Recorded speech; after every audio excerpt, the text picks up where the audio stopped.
Welcome to my channel, The Lifeline. This is Usama Mukhtar and I'm a third year law student. आज की इस particular video में हम discuss करेंगे the Punjab consumer protection act 2005 कि इसका शॉर्ट टाइटल क्या है, कमेंसमेंट क्या है और डेफिनेशंस जो इसके अंदर यूज़ हुई हैं वो कौन कौन सी हैं और इसका लाइबिलिटीज़ कौन कौन सी अराइज़ होती हैं फॉर डिफेक्टिव प्रोडक्ट्स। तो आज हम इस वीडियो में सेक्शन 1 से 12 तक इसको कवर अप करेंगे, डिस्कस करेंगे ब्रीफली कि सेक्शन 1 से ऑनवर्ड 12 तक कौन कौन सी चीज़ों को डिस्कस किया गया है इसके बेयर एक्ट में। मेरी ये वीडियो उन स्टूडेंट के लिए है जो कि लॉ के स्टूडेंट हैं, जो इंटरेस्टेड हैं लॉ के बेयर एक्ट को पढ़ने में। तो आज की जो मेरी वीडियो है ये ख़ास तौर पर लॉ स्टूडेंट्स के लिए है। तो अगर आप मेरे चैनल पे नए हैं तो kindly subscribe my channel and press the bell icon ताकि जो भी मेरी आने वाली वीडियोस हैं वो आप तक पहुंच सकें। So let's start today's lecture of consumer protection act 2005। सो आज हम जो इसका पार्ट 1 है और पार्ट 2 कवर करेंगे, जिसके अंदर पार्ट 1 के अंदर प्रीलिमिनरी इंट्रोडक्शन है इस एक्ट का और जो सेकंड पार्ट है उसके अंदर liability arising from defective products के बारे में बताया गया है। अगर हम इसके प्रीएम्बल की बात करें तो किसी भी एक्ट का प्रीएम्बल जो है उससे मुराद ये होता है, प्रीएम्बल एक इंट्रोडक्टरी पार्ट होता है किसी भी एक्ट का जिसके अंदर जस्टिफिकेशन दी जाती है कि ये जो लॉ है, ये जो एक्ट है ये किस बारे में है और ये किन लोगों को राइट्स प्रोवाइड करता है। An act to provide for protection and promotion of rights and interest of the consumers। Protection of rights of consumer की बात की गई है और promotion of interest of the consumer की बात की गई है। Whereas it is expedient to provide for protection and promotion of the rights and interest of the consumer, speedy redress of consumer complaints and matter concern therewith. अब इसका मतलब ये है कि ये जो लॉ है ये protection end of rights of consumer की बात करेगा और promotion of interest of the consumer भी बात करेगा और ये इसकी जो स्पीडी रिड्रेस करेगा कंप्लेंट्स की जो कंज्यूमर को आएंगी। फॉर एग्ज़ाम्पल अगर कंज्यूमर को कोई डैमेज हुआ है, उसकी किसी प्रोडक्ट में डिफेक्टिव प्रोडक्ट निकल आई है, कोई ख़राब प्रोडक्ट उसने कोई चीज़ ख़रीदी थी वो ख़राब निकल आई है, जो कंप्लेंट्स होंगी उसको स्पीडी रिड्रेस किया जाएगा इस लॉ के ज़रिए। अगर कोई भी मैटर कनेक्टेड है या तो प्रोटेक्शन के साथ है या प्रमोशन के साथ है तो उसको as soon as possible resolve किया जाएगा। It is hereby enacted as follows. अब पार्ट 1 हम स्टार्ट करते हैं प्रीलिमिनरी जो कि इंट्रोडक्शन के नाम से है। सबसे पहले इसका short title and extent and commencement है। दिस एक्ट में be called the Punjab consumer protection act 2005। ये इस एक्ट का शॉर्ट टाइटल है। अब जो सेकंड चीज़ है, it shall extend to the whole of the province of Punjab. अब ये जो एक्ट है ये प्रोविंस लेवल का है तो इसकी जो इम्प्लीमेंटेशन होगी वो भी प्रोविंस लेवल की होगी। लाइक अगर हम कॉन्ट्रैक्ट की बात करें, कॉन्ट्रैक्ट एक्ट 1872 की बात करें तो उसके अंदर लिखा होगा, अगर आप उसका बेयर एक्ट खोलें तो आपको पता चलेगा कि उसके सेक्शन 1 लिखा हुआ है कि it shall be applicable to whole over the Pakistan. तो जैसा उसका जो एक्सटेंट है वो पूरा पाकिस्तान है, तो इस तरह ये जो लॉ है इसका जो एक्सटेंट होगी वो सिर्फ पंजाब होगी। अब इसका मतलब ये हुआ कंज्यूमर प्रोटेक्शन एक्ट है वो अलग है, केपी का अलग है, सिंध का अलग है, बलूचिस्तान का अलग है। It shall come into force at once. अब ये बहुत इंपॉर्टेंट पॉइंट है एट वंस वाला। इसका मतलब ये है डेट ऑफ क्रिएशन है वही इसकी डेट ऑफ इन्फोर्समेंट भी है या डेट ऑफ कमेंसमेंट भी है। तो अगर किसी लॉ के अंदर सब सेक्शन 3 के अंदर अगर कुछ और डेट लिखी हो तो इसका मतलब ये होगा कि जो डेट ऑफ क्रिएशन है वो और थी और जो डेट ऑफ इन्फोर्समेंट है वो और है। आपको ये बिल्कुल अपर कॉर्नर में 25 जनवरी 2005 लिखा नज़र आ रहा होगा। तो इसका मतलब ये होता है कि ये किसी भी लॉ की, किसी भी एक्ट की क्रिएशन डेट होती है। अगर हम सेक्शन 2 की बात करें, सेक्शन 2 जो एक्चुअली वो डेफिनेशन होती हैं किसी भी एक्ट के अंदर, अगर हम पर्टिकुलरली सेक्शन 2 की बात करें तो वो उस सेक्शन की इंटरनल डिक्शनरी कहलाती है। क्योंकि अगर कोई भी वर्ड यूज़ हुआ है पूरे लॉ के अंदर तो उसका अगर हमने मतलब देखना है तो हमें वो सेक्शन 2 के अंदर मिलेगा। अब अगर हम कंज्यूमर प्रोटेक्शन एक्ट की बात करें तो इसके अंदर जितने भी वर्ड यूज़ होंगे डिफ़िकल्ट वर्ड, उन सारों सब की डेफिनेशंस वो हमें सेक्शन 2 के अंदर मिलेगी। अब सेक्शन 2 के अंदर सबसे पहले क्लॉज ए है, act means the Punjab consumer protection act 2005। अब authority means the district coordination officer of the district concern for any other officer as may be notified by the government. Simply यहाँ पे district coordination officer से मुराद आप DC कह सकते हैं, deputy commissioner कह सकते हैं किसी भी डिस्ट्रिक्ट का। अब कंज्यूमर किसे कहते हैं, जो इसका क्लॉज सी है उस according clause C, consumer means a person और एंटिटी से मुराद कोई भी ऑर्गेनाइजेशन हो सकती है। बायज और obtains on lease any product for consideration and includes any user of such product but does not include a person who obtains any product for resale or for any commercial purpose। अब इसके अंदर वो ये कह रहा है कि कोई भी बंदा जो कि लीज़ के ऊपर किसी भी चीज़, किसी भी प्रोडक्ट को ख़रीदता है, कंसिडरेशन के रिटर्न में ख़रीदता है, तो प्रोडक्ट का कंज्यूमर होगा। लेकिन इस कंज्यूमर की डेफिनेशन में वो लोग नहीं आएंगे जो कि रीसेल के लिए प्रोडक्ट ख़रीदते हैं या कमर्शियल पर्पज़ के लिए ख़रीदते हैं।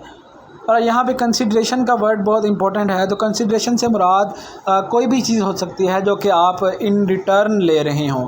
फॉर एग्ज़ाम्पल अगर मैं किसी दुकान से कोई चीज़ ख़रीदता हूँ तो इन रिटर्न मैं उन्हें पैसे प्रोवाइड करूँगा, तो वो मेरी तरफ़ से वो कंसिडरेशन होगी।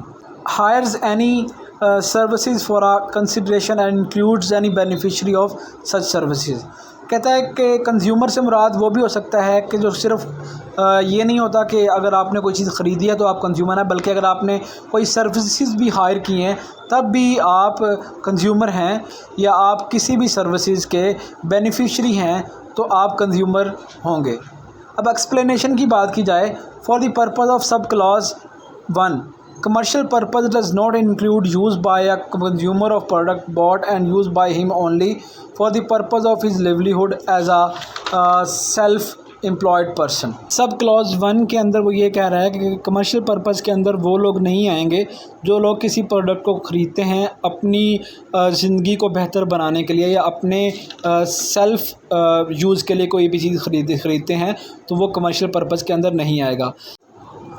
क्लॉज डी के अंदर डैमेज को डिस्कस किया गया है। Damage means all damage caused by a product और services included damage to the product itself and economic loss arising from a deficiency और loss of use of product और service. अब इसका मतलब ये है कि डैमेज से मुराद वो होगा कि अगर आपने कोई भी प्रोडक्ट ख़रीदी है या कोई भी आपने सर्विस हायर की है तो उसके अंदर अगर कोई भी डिफ़ेक्ट आता है, प्रोडक्ट को डैमेज इटसेल्फ होता है, उस प्रोडक्ट की या उस सर्विसेज की डेफिशिएंसी से अगर आपको कोई इकोनॉमिक लॉस होता है तो वो आपका डैमेज होगा। तो अब हम अगर बात करें यहाँ पे इम्पोर्टेंट वर्ड की, तो वो डेफिशिएंसी ऑफ प्रोडक्ट या डेफिशिएंसी ऑफ सर्विस है। तो डेफिशिएंसी ऑफ सर्विस से मुराद ये है कि any fault, imperfection, shortcoming or inadequacy in the quality, nature and manner of performance which is required by a person in pursuance of a contract or in relation to a service। अब अगर simple word में बात की जाए तो अगर कोई भी बंदा किसी को हायर करता है, कोई सर्विसेज हायर करता है, तो उसके अंदर अगर कोई भी इनएडिक्वेंसी आएगी, शॉर्टकमिंग आएगी या इनपरफेक्शन होगी उसकी क्वालिटी के अंदर, उस मैनर ऑफ परफॉर्मेंस के अंदर, तो वो डेफिशिएंसी ऑफ सर्विस में आएगा, तो वो आपका डैमेज होगा। अब अगर हम क्लास ई की बात करें तो उसके अंदर एंटिटी को डिस्कस किया गया है। एंटिटी मींस एन ऑर्गेनाइजेशन, जैसा मैंने आपको पहले ही बताया था कि ये कोई अदारा हो सकता है, कोई ऑर्गेनाइजेशन हो सकती है, that has a legal identity apart from its members. अब इसका मतलब ये है कि कोई भी एंटिटी जो कि एक ऑर्गेनाइजेशन हो सकती है, उसकी एक लीगल आइडेंटिटी रखती है अपनी, अपार्ट फ्रॉम इस मेंबर से मुराद ये है कि उसके मेंबर्स तो अलग आइडेंटिटी रखते ही हैं, लेकिन इटसेल्फ वो अपनी आइडेंटिटी रखती हो। फॉर एग्ज़ाम्पल अगर हम बोतलों की एजेंसी की बात करें तो कोक हमें पता है कि, या पेप्सी हमें पता है कि इटसेल्फ भी अपनी लीगल आइडेंटिटी रखती है। इसका मतलब ये है। अब हम क्लास F की बात करते हैं। Government means the government of Punjab. अब क्लास G से मुराद laboratory means a laboratory establish or recognise by the provincial consumer protection council and includes any such laboratory or organisation establish by or under any law for the time being in force which is mentioned, finance added or recognized by the court by the government for carrying out analysis or test of any good with a view to determining whether such goods suffer from any defect। इसके अंदर simply उसने यही कहा है कि laboratory एक होगी जो कि प्रोविंशियल कंज्यूमर प्रोटेक्शन काउंसिल वो इस्टेब्लिश करेगी, और उसके अंदर देखा जाएगा कि चैलेंज किया है कि इस प्रोडक्ट के अंदर डैमेज था, तो उसको वो चेक करेगी आया कि वो डैमेज किस वजह से काज हुआ है, या आया कि वो है भी डैमेज या नहीं है। तो अब आप क्लास H की बात करते हैं। मैन्युफैक्चरर इंक्लूड्स अ पर्सन और entity who is in the business of manufacturing a product for purpose of trade or commerce. अब इसका मतलब ये है क्लास 1 का कि अगर कोई बंदा कोई प्रोडक्ट को बना रहा है for the purpose of trade or commerce. अब label as a product as his own or who otherwise present himself as the manufacturer of the product, या वो किसी भी प्रोडक्ट के ऊपर अपना लेबल लगाता है कि अपनी तरफ से ये शो करता है कि ये मैं इसका मैन्युफैक्चरर हूँ, तो वो मैन्युफैक्चरर के ज़ुमरे में आएगा। अब थर्ड जो है इसकी सब क्लास वो कहती है कि as a seller exercise control over the design construction or quality of the product that causes damage. वो सेलर है वो कंट्रोल रखता हो उस प्रोडक्ट के डिज़ाइन के ऊपर, कंस्ट्रक्शन के ऊपर और उसकी क्वालिटी ऑफ प्रोडक्ट के ऊपर उसका अगर कंट्रोल होगा तो वो भी मैन्युफैक्चरर के डेफिनेशन के अंदर आएगा। अब सब क्लॉज 4 जो है assembles a product by incorporating into his product a component or part manufactured by another manufacturer, या वो उस प्रोडक्ट को असेंबल कर रहा है और उसके अंदर अपनी कुछ चीज़ें ऐड करके और उनको बना रहा है, तो वो भी मैन्युफैक्चरर होगा। एक एग्जांपल है कि अगर हम यहाँ पे कोई भी कॉस्मेटिक्स का सामान बना रहे हैं और हम उसके लिए केमिकल्स बाहर से इंपोर्ट कर रहे हैं, जो बंदा उसको इंपोर्ट करके अपने नाम के साथ लेबल लगा के उसको यूज़ कर रहा है, वो उसका मैन्युफैक्चरर होगा। Sub clause 5 is a seller of product of foreign manufacturer and assumes an administrative warranty obligation of the product or is affiliated with the foreign manufacturer by way partial or complete ownership or control or modifies or prepares the product of sale और distribution. Seller भी manufacturer होगा जो कि किसी भी foreign manufacturer foreign agency के साथ partial या कंप्लीट ओनरशिप के साथ डील कर रहा होगा, या उस फ़ॉरेन कंपनी के अंदर एफिलिएटेड होगा, तो वो भी मैन्युफैक्चरर होगा। या वो मॉडिफाइज कर रहा है उस चीज़ों को बाहर से इंपोर्ट करके और उनकी सेल और डिस्ट्रीब्यूशन कर रहा है पाकिस्तान के अंदर, पंजाब प्रोविंस के अंदर, तो वो भी मैन्युफैक्चरर होगा। अब हम मैन्युफैक्चरिंग की बात करते हैं कि मैन्युफैक्चरिंग ऑफ अ प्रोडक्ट से क्या मुराद है। Means producing, fabricating, constructing, designing, री मैन्युफैक्चरिंग, रिकंडीशनिंग और रिफर्बिशिंग अ प्रोडक्ट। अब ये जो सारे वर्ड हैं ये एक्चुअली आपने परेशान नहीं होना, इन सब के मीनिंग जो हैं वो मिलते जुलते ही हैं। फैब्रिकेटिंग से मुराद ये है कि construct a product from prepared components, और डिज़ाइनिंग का मतलब है हम किसी चीज़ को डिज़ाइन करना, कंस्ट्रक्ट करना, रीमैन्युफैक्चरिंग करना, उसे दोबारा से बनाना, रिकंडीशनिंग करना, और रिफर्बिशिंग से मुराद ये है कि रेनोवेट करना उस चीज़ को। Product has the same meaning as assigned to the word goods in the Sale of Goods Act 1930। अब जो goods की डेफिनेशन है सेल्स ऑफ गुड्स एक्ट 1930, उसके अकॉर्डिंग ये है कि every kind of movable property other than actionable claim and money is a goods. तो मतलब कोई भी चीज़ जो है वो प्रॉपर्टी होगी या वो गुड्स होगी आपकी, जो कि एक्शनेबल क्लेम और मनी और पैसों से अलग है। तो and includes product which have been subsequently incorporated into another product or an immovable but does not include animal or plant or natural fruits and other raw products in their natural state that are derived from animals or plants. अब इसके अंदर वो ये कह रहा है कि अगर वो कोई भी चीज़ अपनी जानवरों से, पौधों से या नेचुरल फ्रूट्स के या रॉ प्रोडक्ट के, रॉ मटेरियल के तहत आप कोई भी चीज़ बना रहे हैं या हासिल कर रहे हैं तो वो एक्चुअली प्रोडक्ट की डेफिनेशन में नहीं आएगी। अब सर्विसेज की बात करते हैं तो includes the provision of any kind of facilities of advice or assistance such as provision of medical, legal or engineering services but does not include. वो कह रहा है सर्विसेज से मुराद ये है कि कोई भी फैसिलिटीज़ या कोई भी एडवाइस या आप कोई मदद करते हैं इन प्रोविजन ऑफ मेडिकल टर्म में कर रहे हैं, लीगल में कर रहे हैं, इंजीनियरिंग सर्विसेज दे रहे हैं। लेकिन ये जो सर्विसेज हैं ये उसने कहा है कि ये जो नीचे अगर आप बात करें 3 जो पॉइंट दिए गए हैं ये सर्विसेज के अंदर नहीं आते। फॉर एग्जांपल क्या नहीं आता सर्विसेज के अंदर? The rendering of any service under contract of personal service. अगर आप पर्सनल सर्विसेज के लिए कोई भी कॉन्ट्रैक्ट करते हैं तो वो सर्विसेज के अंदर नहीं आप उस बंदे को सू कर सकते। The rendering of non-professional services like astrology और palmistry, like for example अगर आप नॉन प्रोफेशनल सर्विसेज को हायर करते हैं तो आप उसके डैमेजेस के लिए सू नहीं कर सकते उस बंदे को। अगर आप एस्ट्रोलॉजी या पामिस्ट्री में बिलीव करते हैं तो ये नॉन प्रोफेशनल्स एक काम है जिनको ऑफिशियली आप सू नहीं कर सकते। A service the essence of which is to deliver judgement by court of law or arbitrator. For example आपने अगर कोई भी वकील को हायर किया है कि अपने किसी भी काम के लिए तो आप ये नहीं सपोज कर सकते कि वो आपको आपकी मर्ज़ी के तहत जजमेंट लेके देगा, ठीक है, किसी भी कोर्ट से। तो अगर आप सपोज करें आपने किसी को अपने केस आप हार गए हैं तो आप ये नहीं कर सकते कि इसने मेरा केस हरा दिया तो इस वजह से मैं इसे सू कर रहा हूँ, ठीक है, क्योंकि उसने डेफिशिएंसी ऑफ सर्विस की है। अब रीज़नेबली एंटिसिपेटेड की बात करते हैं कि रीज़नेबली एंटिसिपेटेड से क्या मुराद है। पहले से हमें पता होना चाहिए कि एंटिसिपेट कहते किसे हैं। एंटिसिपेट से मुराद to give a advance thought, discussion or treatment to something. Reasonable anticipated alteration or modification means a change in product that a product manufacturer should reasonably expect to be made by any ordinary person in the same or similar circumstances and a change arising from ordinary wear and tear but does not include the following. इसका मतलब ये है कि reasonable anticipated alternation modification जहाँ भी word आएगा तो इसका मतलब ये होगा कोई भी प्रोडक्ट जिसके अंदर अगर कोई मसला हुआ है तो वो जो मैन्युफैक्चरर है वो उसे रीज़नेबली एक्सपेक्ट करता हो कि ये आ सकता था। या ऑर्डिनरी वेयर एंड टेयर की बात की जाए, वेयर एंड टेयर से मुराद ये कि डेप्रिसिएशन, अगर किसी भी चीज़ की कुछ आप अगर सपोज करें आप कोई भी इलेक्ट्रिक मोटर ख़रीदते हैं, अगर उस प्रोडक्ट के अंदर डेफिशिएंसी होगी तो आप उस प्रोडक्ट को क्लेम कर सकते हैं। लेकिन इसके अंदर जो फॉलोइंग पॉइंट्स हैं वो नहीं होंगे। सपोज के changes to or in a product because the product does not receive reasonably care and maintenance.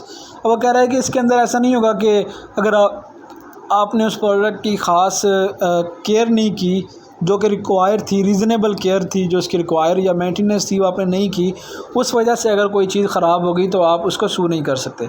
Alteration, modification or removal of an otherwise adequate warning or the failure of the seller to provide an adequate warning to the consumer whereas the same had been provided by the manufacturer and he had no more। के अंदर ये है कि अगर एक seller ने provide नहीं की वो वार्निंग उसके कंज्यूमर को तो वो भी एक्चुअली रीज़नेबली एंटिसिपेटेड के अंदर नहीं आएगा। अगर बात की जाए उस एडिक्वेट वार्निंग की तो उस कंपनी ने जो उसके मैन्युफैक्चरर होगी कंपनी उसने प्रोवाइड की होगी लेकिन गलती से जो वार्निंग होगी वो प्रोवाइड नहीं की होगी। इस वजह से उस प्रोडक्ट के अंदर अगर कोई भी ख़राबी होती है तो आप सू नहीं कर सकते उस कंपनी को क्योंकि वो गलती जो थी वो सेलर की थी। Reasonably anticipated use or handling of a product that the product manufacturer should reasonably expect of a ordinary person the same or similar circumstances. उसके अंदर कह रहा है कि रीज़नेबली एंटिसिपेटेड से मुराद ये है कि वो उस प्रोडक्ट की वैसे केयर की जाए, उस प्रोडक्ट को वैसे मेंटेन रखा जाए जिस तरह वो एक मैन्युफैक्चरर जो है वो एक ऑर्डिनरी पर्सन से रिक्वायर करता है। अब सेक्शन 3 पे हम स्टार्ट करते हैं। Act not in derogation of any law. अब डेरोगेशन से मुराद ये है कि एन एग्जेम्प्ट इम्यूनिटी फ्रॉम और relaxation of a rule of law. Derogation से मुराद सिंपली हम कह सकते हैं कि ये किसी भी दूसरे लॉ को एग्जेम्प्ट नहीं करता, किसी भी दूसरे लॉ को ख़त्म नहीं करता, उसकी जो रेमेडी है उसको ओवरकम नहीं करता ये लॉ, बल्कि ये जो लॉ है ये सेपरेटली अपनी प्रोविजंस रखता है, अपनी जो अथॉरिटी है वो सेपरेटली इन्फोर्स हो सकती है इस लॉ की। The provisions of the act shall be in addition to and not in derogation of provision of any other law for the time being in force. For the time being in force से मुराद ये है कि 25 जनवरी 2005 जो कि इसकी date of creation भी है और डेट ऑफ कमेंसमेंट या इन्फोर्समेंट भी है। हम पार्ट 2 को स्टार्ट करते हैं कि liability arising from defective products कौन कौन सी हैं। तो सबसे पहले हमें पता होना चाहिए कि लाइबिलिटी से क्या मुराद है। लाइबिलिटी से मुराद ये है कि being legally responsible for something. Liability से मुराद ये है कि अगर आप किसी भी चीज़ के लिए लीगली रिस्पॉन्सिबल होंगे तो उसकी जो लाइबिलिटी है या उसका जो जिम्मेदारी है वो आप पर होगी। Liability for defective products. The manufacturer of a product shall be liable to the consumer for damages approximately caused by a characteristic of product that renders the product of defective when such damage arose from a reasonably anticipated use of the product by a consumer। अब इसके अंदर वो ये कह रहा है कि कोई भी यानी मैन्युफैक्चरर है वो लायबल होगा कंज्यूमर को अगर उसकी जो प्रोडक्ट के अंदर कोई भी ख़राबी आती है या अगर वो ख़राबी उसकी रीज़नेबल एंटिसिपेटेड यूज़ के बाद आती है। जैसा कि हमने अभी सेक्शन 2 के अंदर पढ़ी है डेफिनेशन। रीज़नेबली एंटिसिपेटेड से मुराद ये है, मैं अगेन रिकॉल कर देता हूँ, कि अगर जो उसकी मेंटेनेंस रिक्वायर थी, जो केयर रिक्वायर थी, वो आपने अगर उसको फुलफ़िल की है, क्राइटेरिया फुलफ़िल किया है, तो उसके बाद आप सू कर सकते हैं। लेकिन अगर आपने आपकी अपनी गलती सी, फॉर एग्ज़ाम्पल अगर आप एक मोटर ले लेते हैं, क्योंकि गर्मी है आजकल तो बाज़ औक़ात बिजली भी कम आ रही होती है, तो उसके लिए अगर मिनिमम हम बिजली की बात करें, करंट की बात करें तो 220 केवी होगा। तो अगर हम उसको अब रीज़नेबली एंटिसिपेटेड वहाँ यहाँ पे ये होगा कि अगर उन्होंने एक मैन्युफैक्चरर कंपनी में कह दिया है कि इतनी आप बिजली पे यूज़ कर सकते हैं इस पंप को, लेकिन अगर आप उसको कम देते हैं तो ये आपकी नेग्लिजेंस ऑफ केयर और मेंटेनेंस हो गई। अगर आप उसको फिर भी यूज़ करते हैं, अगर वो जल जाती है तो आप कोई भी लाइबिलिटी नहीं ले सकते, अगरचा उसकी 6 मंथ या 1 ईयर वारंटी होती है, लेकिन आप फिर भी नहीं ले सकते क्योंकि आपने रीज़नेबल एंटिसिपेटेड यूज़ नहीं किया उस प्रोडक्ट का। एक प्रोडक्ट कब डिफेक्टिव हो सकती है, ये कंडीशंस हैं किसी भी प्रोडक्ट के डिफेक्टिव होने के लिए। A product shall be defective only if it is defective in construction or composition as provided in section 5, जो कि हम नेक्स्ट पढ़ेंगे तब आपको क्लियर हो जाएगा। और अभी आपने सिर्फ याद रखना है कि डिफेक्टिव प्रोडक्ट्स के अंदर के लिए कंडीशंस जो हैं वो ये वाली ज़रूरी हैं। It is defective in design as provided in section 6। It is defective because an adequate warning has not been given as provided in section 7, and it is defective because it does not conform to an express warranty of the manufacturer as provided in section 8। यहाँ conform से मुराद ये है कि an act in accordance with rules, standards और laws। तो confirm से मुराद ये कि अगर रूल्स को कंप्ले नहीं किया गया या स्टैंडर्ड्स और लॉज को डिफ़ाइन नहीं किया गया। सेक्शन 5 डील करता है defective in construction or composition के अंदर। अब सेक्शन 5, 6, 7, 8 ये कंडीशंस हैं किसी भी प्रोडक्ट के डिफेक्टिव होने के लिए। अब हम सेक्शन 5 को डिस्कस कर रहे हैं कि a product shall be defective in construction or composition if at the time the product was manufactured a material deviation was made from the manufacturer on specification whether known to the consumer or not. अब इसके अंदर वो ये कह रहा है कि कोई भी प्रोडक्ट हुआ है वो डिफेक्टिव होगी इन कंस्ट्रक्शन और कंपोजिशन अगर वो प्रोडक्ट जब बनी थी तो उसके मटेरियल के अंदर कोई भी ख़राबी थी या उसके मटेरियल की जो स्पेसिफिकेशन थी उसके अंदर डेविएशन थी। डेविएशन से मुराद डिपार्चर फ्रॉम अ स्टैंडर्ड, कि एक जो स्टैंडर्ड प्रोवाइड किया गया था उस स्टैंडर्ड की स्पेसिफिकेशंस को फुलफ़िल नहीं किया गया।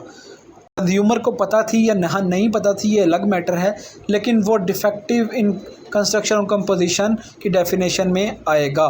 सपोज़ अगर हम बात करें किसी भी इलेक्ट्रिक प्रोडक्ट की, पंखा या कोई भी मोटर परचेज़ की है, तो उसकी डिफेक्टिव कंस्ट्रक्शन कंपोजिशन तब हो गई कि जब वो बनाई गई थी तो उसके अंदर कंस्ट्रक्शन के अंदर या कंपोजिशन के अंदर कुछ मटेरियल जो स्पेसिफिकेशंस को फुलफ़िल नहीं किया गया। सपोज़ वायर यूज़ नहीं की गई, या अगर आपको बताया गया है कि ये कॉपर की वाइंडिंग है इसके अंदर, तो अगर वो सिल्वर की वाइंडिंग होगी या जो वायर है वो यूज़ होगी सिल्वर की, जो कि इफ़ेक्टिव नहीं होती इलेक्ट्रिक अप्लाइंसेस, तो हम कह सकते हैं कि उसकी कंपोजिशन और कंस्ट्रक्शन में डिफ़ेक्ट था। अब डिफेक्टिव इन डिज़ाइन की बात करते हैं। अ product shall be defective in design if at the time of the product left its manufacturer control. अब यहाँ पे जो लेफ़्ट मैन्युफैक्चरर कंट्रोल से मुराद ये है कि एक जो फैक्ट्री है सपोज़ करें वो किसी भी प्रोडक्ट को बना रही है, तो product left it's manufacturer control तब होगी जब उसकी फैक्ट्री से वो चीज़ बाहर चली जाएगी, तब वो या वो चीज़ बन जाएगी, तब वो मैन्युफैक्चर कंट्रोल से बाहर होगी, क्योंकि तब तो वो मार्केट में चली जाएगी ना, तब तो मैन्युफैक्चरर कुछ नहीं कर सकता उस प्रोडक्ट के बारे में। एक प्रोडक्ट जो है वो डिफेक्टिव इन डिज़ाइन तब होगी जब वो मैन्युफैक्चर कंट्रोल से बाहर चली जाए और there existed an alternative design for the product that was capable of preventing the damage to a consumer. उसकी प्रोडक्ट का जो डिज़ाइन है उसके अंदर कोई ख़राबी थी, लेकिन उसके पास कोई अल्टरनेट मौजूद था कि अगर वो उस अल्टरनेट को यूज़ करता तो एक ख़ास जो डैमेज होगा उसको उससे प्रिवेंट किया जा सकता था, उसे बचाया जा सकता था। तो ये बात भी डिफेक्टिव इन डिज़ाइन के अंदर आएगी कि सपोज़ एक फैक्ट्री के अंदर कोई चीज़ मैन्युफैक्चर हो रही है, उसका डिज़ाइन बन रहा है, लेकिन उससे अच्छा डिज़ाइन जो था वो पहले मौजूद था, और जो मैन्युफैक्चरर था उसे ये पता था कि अगर मैंने ये डिज़ाइन यूज़ किया तो इसकी वजह से एक ख़ास डैमेज क्रिएट हो सकता है, तो उसने लेकिन फिर भी उसने यूज़ किया, तो फिर ये चीज़ डिफेक्टिव इन डिज़ाइन के अंदर आएगी। The likelihood and gravity of damage outweighed the burden of the manufacturer of adopting such alternative design and any adverse effect of such alternative design on the utility of product। अब clause B के अंदर भी वो यही बात करता है कि अगर उसे पता था कि जो ग्रेविटी ऑफ डैमेज है वो कम हो सकता है, या अगर मैं एक पर्टिकुलर डिज़ाइन को यूज़ करूं तो उस प्रोडक्ट को बेहतर तरीके से बनाया जा सकता है, या उसका जो डैमेज जो रेशो है वो कम हो सकती है, उस प्रोडक्ट की यूटिलिटी को इन्हेंस किया जा सकता है, तो लेकिन उसने वो डिज़ाइन को यूज़ नहीं किया बल्कि एक हल्का डिज़ाइन यूज़ किया है, तो वो डिफेक्टिव इन डिज़ाइन होगा। अब सेक्शन 6 के सब सेक्शन 2 के अंदर जो बात की गई है कि when the manufacturer has use reasonable care to provide adequate warning to the users और हैंडलर्स ऑफ द प्रोडक्ट।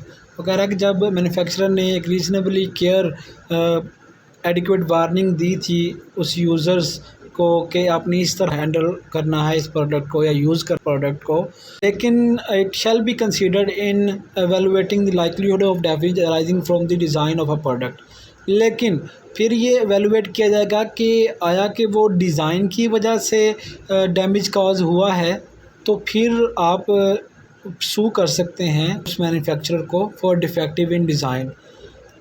अब ये बहुत इंपॉर्टेंट है समझना इसको कि इसके अंदर वो ये कह रहा है कि अगरचा उस मैन्युफैक्चरर ने रीज़नेबल केयर बताई थी कि आपने इसे ऐसे यूज़ करना है, आपने इस प्रोडक्ट को ऐसे हैंडल करना है, लेकिन जब उसको एवेलुएट किया गया उस डैमेज को, तो वो डैमेज उसके डिज़ाइन की वजह से उस प्रोडक्ट के अंदर काज हुआ था, तो तब आप डिफेक्टिव इन डिज़ाइन सेक्शन 6 के अकॉर्डिंग अपने डैमेजेस क्लेम कर सकते हैं उस मैन्युफैक्चरर से।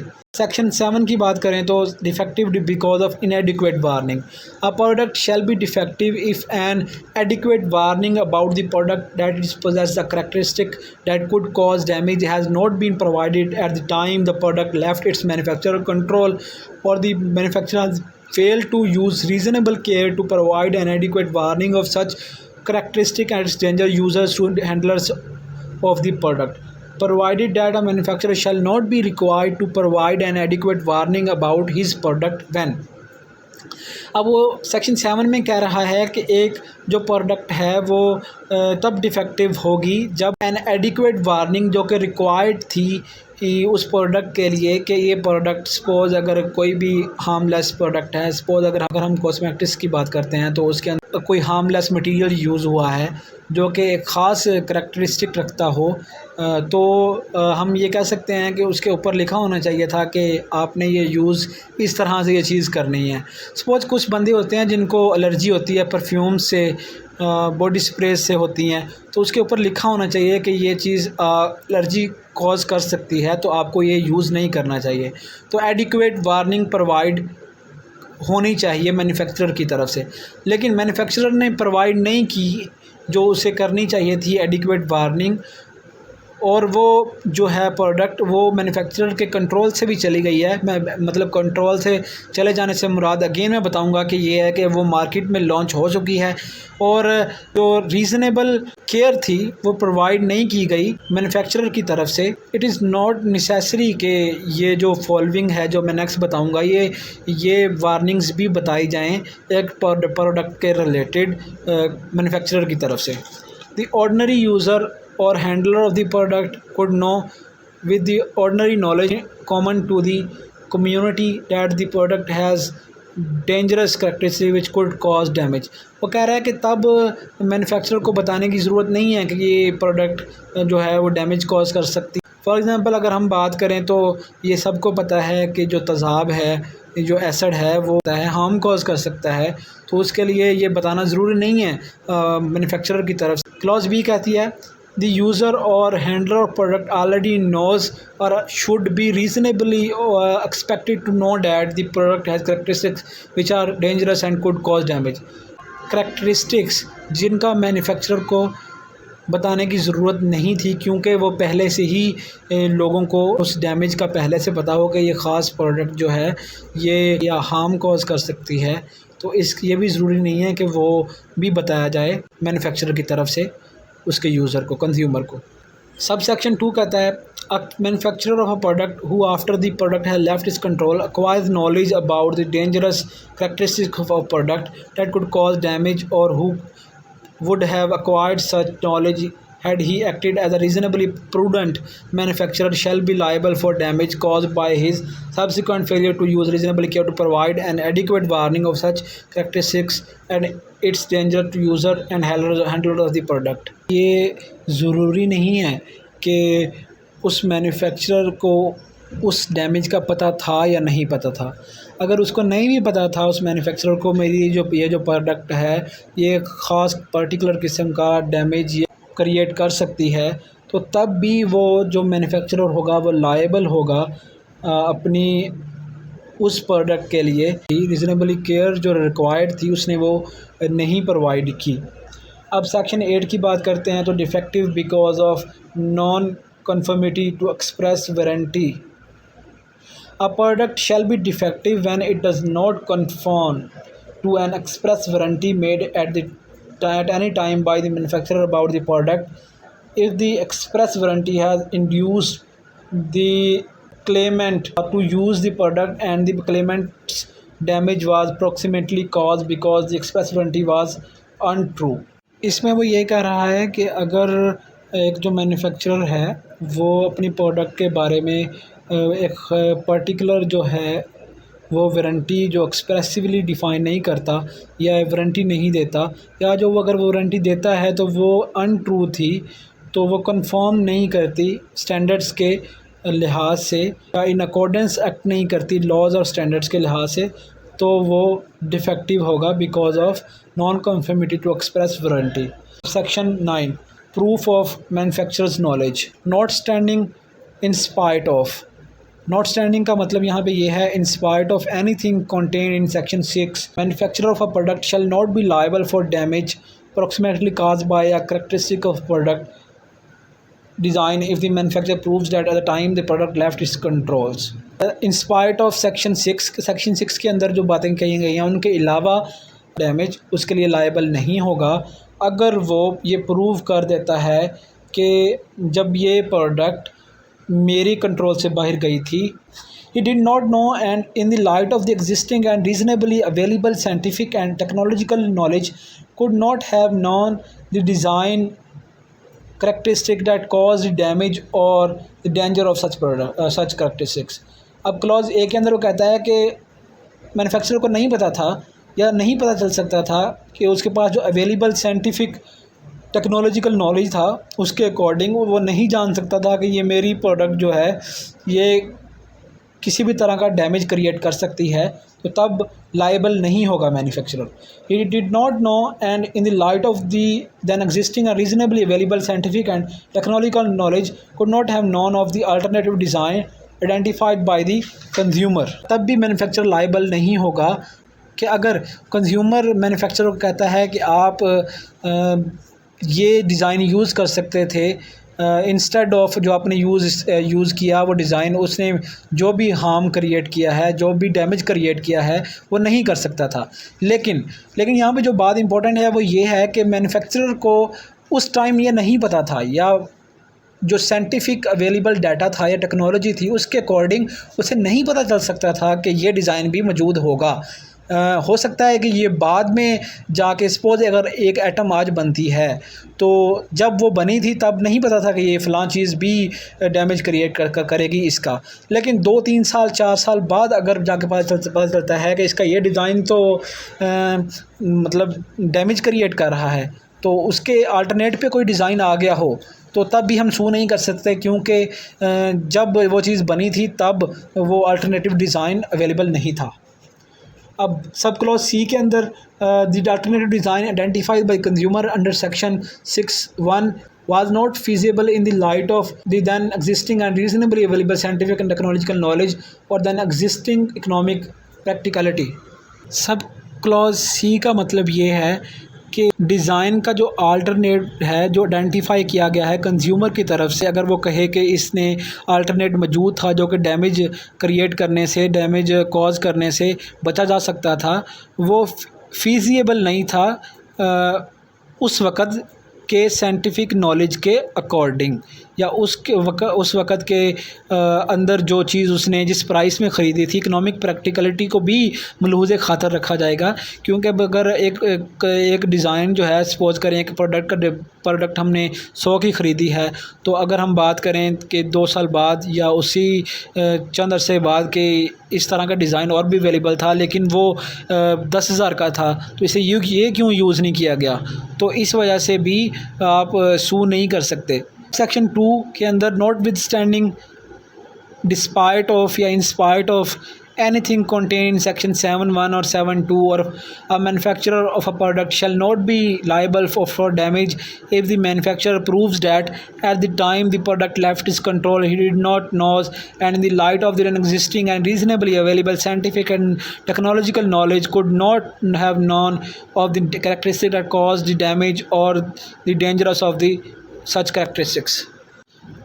अब इसके अंदर सेक्शन 9 के सब सेक्शन 2 के अंदर वो ये कह रहा है कि सेक्शन 7 जो है उसका जो 1 और 2 सब सेक्शन है ये सेक्शन 9 के अंदर नहीं आता, बल्कि इन स्पाइट ऑफ सेक्शन 7 अगर कोई भी प्रोडक्ट है वो डैमेज कॉज करेगी तो जो मैन्युफैक्चरर है वो लायबल नहीं होगा, क्योंकि जब वो प्रोडक्ट मैन्युफैक्चरर के कंट्रोल से बाहर मार्केट में लॉन्च हुई थी तो उसे उसके जो नॉलेज था, साइंटिफिक नॉलेज था, उसके यूज़ करते हुए वो नहीं ये जान सकता था कि ये मेरी जो एटम है, जो मेरी प्रोडक्ट है, ये डैमेज कॉज करेगी, ये कोई डेंजरस करैक्टरिस्टिक्स भी रखती है. अब सेक्शन 10 की बात करें तो restriction on grant of damages where the consumer has not suffered any damage from the product except the loss of utility, the manufacturer shall not be liable for any damages except a return of the consideration or a part therefore and the cost. Section 10 के अंदर वो ये कह रहा है, ये वैसे भी लॉ का जर्नल रूल है कि जब तक कोई भी डैमेज कॉज नहीं होगा तब तक कोई भी लाइबिलिटी भी क्रिएट नहीं होगी।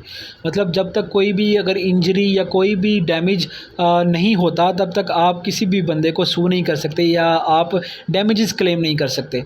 अब वो इसके अंदर ये कह रहा है कि अगर कोई प्रोडक्ट की यूटिलिटी कम हुई है, लॉस ऑफ यूटिलिटी हुई है, वो अलग चीज़ है, वो आप सू कर सकते हैं उस प्रोडक्ट के मैन्युफैक्चरर को, डैमेजेस क्लेम कर सकते हैं, लेकिन लायबल नहीं होगा मैन्युफैक्चरर अगर कोई भी डैमेज कॉज नहीं हुआ उसकी प्रोडक्ट से। एक्सेप्ट ये हो सकता है कि आपने जो कंसिडरेशन दी थी तो आप जाके वापस कर ले सकते हैं अपनी कंसिडरेशन को। अब सेक्शन 11 की बात करते हैं, duty of disclosure, where the nature of the product is such that the disclosure of its components, parts, ingredients, quality or date of manufacture and expiry is material to the decision of the consumer to enter into a contract for sale, the manufacturer shall disclose the same. ये duty to disclose certain information हम इसे कह सकते हैं। Suppose कि ये duty है manufacturer की या उस प्रोडक्ट के बनाने वाले की कि वो डिस्क्लोज़ करे अगर कोई भी प्रोडक्ट ऐसी है जिसके कंपोनेंट्स, इंग्रेडिएंट्स या क्वालिटी या उसकी जो एक्सपायरी है वो किसी भी तरह से इम्पोर्टेंट हो, तो ये डिस्क्लोज़ होनी चाहिए। Not with standing anything contain in sub section 1, the government में by journal or special order require such disclosure in any particular case। तो इसके अंदर वो ये कह रहा है कि गवर्नमेंट जो है वो बाय जर्नल और स्पेशल ऑर्डर किसी भी पर्टिकुलर केस के अंदर डिस्क्लोज़ करने का कह सकती है एक पर्टिकुलर चीज़ को। अब सेक्शन 12 की बात करते हैं, prohibition on exclusion from liability. Exclusion से मुराद बेरिंग और प्रोहिबिशन है। हम अगर सिंपल मीनिंग की बात करें तो प्रोहिबिशन और एक्सक्लूजन फ्रॉम लाइबिलिटी कि आप किसी भी लाइबिलिटी को प्रोहिबिट नहीं कर सकते, कि आप किसी भी लाइबिलिटी को ख़त्म नहीं कर सकते। Liability of a person by virtue of this part to a consumer who has suffered damage shall not be limited or excluded by terms of any contract or by any notice. अगर कोई भी damage create हुआ है किसी भी consumer का तो आप उसे कॉन्टैक्ट करके या किसी भी नोटिस के तहत उसको मना नहीं कर सकते कि आपने मैन्युफैक्चरर से, फ़लाँ मैन्युफैक्चरर से, उस प्रोडक्ट का बनाने वाले से आप सू नहीं कर सकते, आप उससे मतलब डैमेजेस क्लेम नहीं कर सकते। ऐसा नहीं है, आप उसके साथ उसको सू कर सकते हैं, आप डैमेजेस क्लेम कर सकते हैं। हमने अभी डिस्कस किया इस वीडियो के अंदर सेक्शन 1 से 12 तक। If you have any question then don't hesitate to text me in the comment section and surely I shall answer you as soon as possible. Thank you for listening me.